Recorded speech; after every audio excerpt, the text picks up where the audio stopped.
Selamat pagi. Senang bertemu kalian semua. Miss Berta harap kalian hari ini sehat. Sebelum kita memulai pelajaran kita, Miss Berta akan pimpin berdoa. Mari kita bersatu dalam doa. Bapa Surgawi, Bapa yang kami kenal melalui anakmu Yesus Juru Selamat kami yang setia, terima kasih Tuhan, kami mengucapkan segala syukur kepadamu pagi hari ini karena Engkau masih memberikan kami nafas kehidupan. Tuhan Yesus, kami mau serahkan orang tua kami ke dalam tangan kasih-Mu, biar Engkau yang memberikan rezeki kepada mereka, Tuhan memberikan kesehatan, Tuhan melingkupi mereka dengan sukacita. Tuhan, apapun yang kami mau lakukan satu hari ini, tutup bungkus dengan kuasa kasih-Mu Tuhan, biar Engkau yang bekerja atas hidup kami masing-masing. Hari ini Tuhan, kehendak-Mu yang terbaik untuk kami semua. Di dalam nama Tuhan Yesus kami sudah berdoa dan mengucap syukur. Amin. Di kelas 3 kita memiliki pembiasaan yang biasa kita lakukan. Sebelum memulai pelajaran kita harus mendengarkan firman Tuhan. Hari ini firman Tuhan untuk kita semua dikutip dari Amsal 3 ayat 27. Amsal 3 ayat 27. Yang bunyinya, janganlah menahan kebaikan daripada orang-orang yang berhak menerimanya, padahal engkau mampu melakukannya. Sekali lagi Miss Berta baca, janganlah menahan kebaikan daripada orang-orang yang berhak menerimanya, padahal engkau mampu melakukannya. Tentu saja ayat ini menganjurkan kita semua agar kita selalu berbuat baik setiap hari. Anak-anak, satu ayat ini kalian hafalkan, besok akan Miss Berta tanya. Mengerti? Tadi Amsal 3 ayat 27 bunyinya, janganlah menahan kebaikan daripada orang-orang yang berhak menerimanya, padahal engkau mampu melakukannya. Jangan lupa ya, besok dihafalin. Kemarin Miss Berta kasih tugas melalui WA. Kita dapat tugas bahasa Indonesia KD 3.1 dan IPS ya KD 3.2. Yang namanya kita belajar bahasa Indonesia tentu saja tidak lepas dari teks, paragraf, kalimat, tanda baca, dan yang lainnya. Hari ini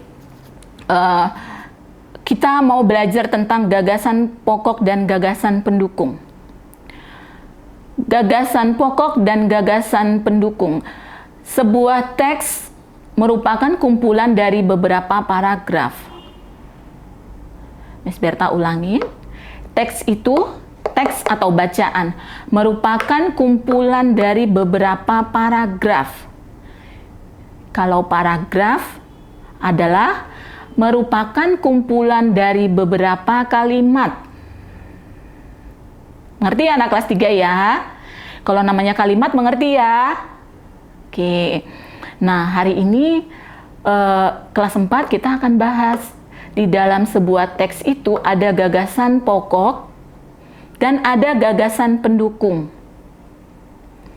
Namanya gagasan pokok.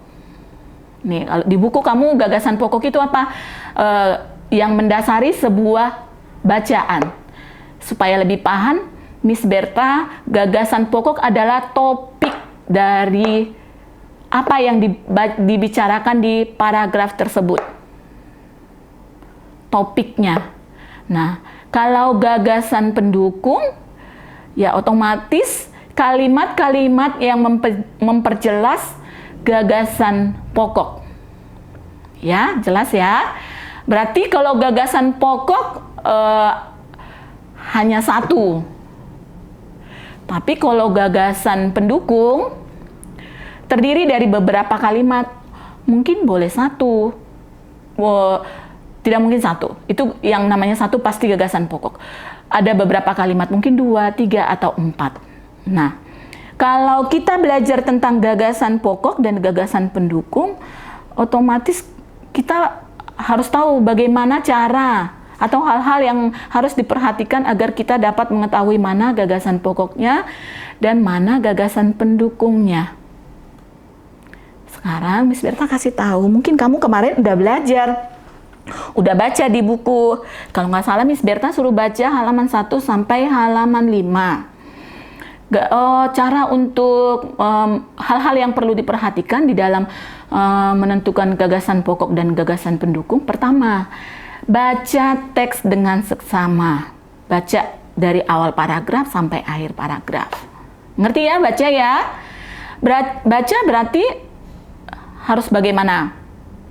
Harus teliti, seksama. Jadi kamu nanti gampang untuk memperhatikan mana gagasan pokok dan gagasan pendukungnya. Yang kedua, perhatikan kalimat dari awal, kalimat pertama, kalimat kedua, kalimat ketiga, dan kalimat keempat. Atau kalimat berikutnya. Mengerti ya? Yang terakhir, kamu lihat kalimat utama, mana kalimat utamanya dan mana kalimat penjelasnya. Kalau sudah kamu lakukan 3 hal tersebut, kamu dapat dengan mudah menemukan gagasan pokok dan gagasan pendukung. Mungkin dalam hati kamu mau bertanya, Miss, gagasan pokok letaknya di mana, Miss? Apakah di awal kalimat, di awal paragraf, atau di akhir paragraf, atau ada nggak yang di awal dan di akhir paragraf? Miss Berta jelasin. Gagasan pokok terletak di awal paragraf, atau di awal berarti kalimat pertama. Terus ada juga yang terletak di akhir paragraf. Kemudian ada yang terletak di awal dan di akhir paragraf. Paham ya? Berarti kalau letaknya di awal paragraf, berarti gagasan pendukungnya kalimat kedua, kalimat ketiga, dan kalimat berikutnya. Tapi kalau di akhir paragraf kamu harus perhatikan kalimat bukan mungkin.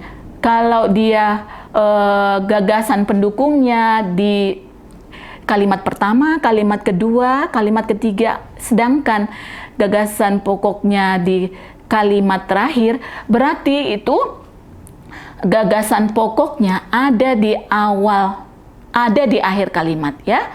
Dan sebaliknya, ada juga gagasan pokok itu di awal dan di akhir kalimat. Ya, paham anak kelas 4?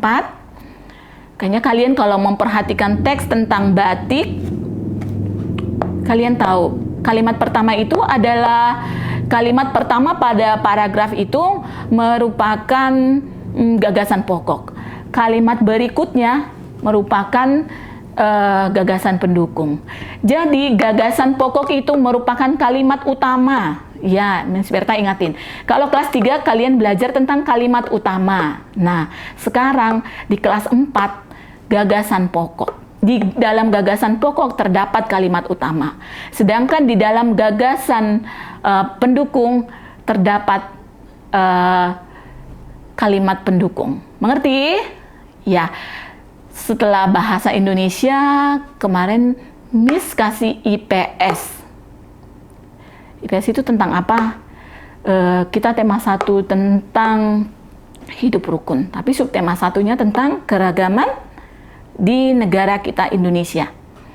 Kalian kemarin ada tugas IPS, cuman langsung dibentuk-bentuk keragamannya. Hari ini Miss Berta ajarin, Indonesia itu terdiri dari pulau-pulau besar dan pulau-pulau kecil. Nanti coba tanya maminya atau papinya, ada berapa pulau besar di Indonesia? Ada berapa pulau-pulau kecil di Indonesia? Besok Miss Berta mau kasih soal, tapi nanti kamu tanya mama papahnya ya. Nah, terus yang namanya pulau satu dengan pulau yang lainnya tentu ada beberapa bentuk keberagaman yang ada di sana. Ada bahasa yang berbeda, ada budaya yang berbeda, agama yang berbeda, alat musik tradisional, dan lain-lainnya. Misalnya, kita tinggal di mana ini? Di Pulau Jawa. Pulau Jawa tepatnya di mana?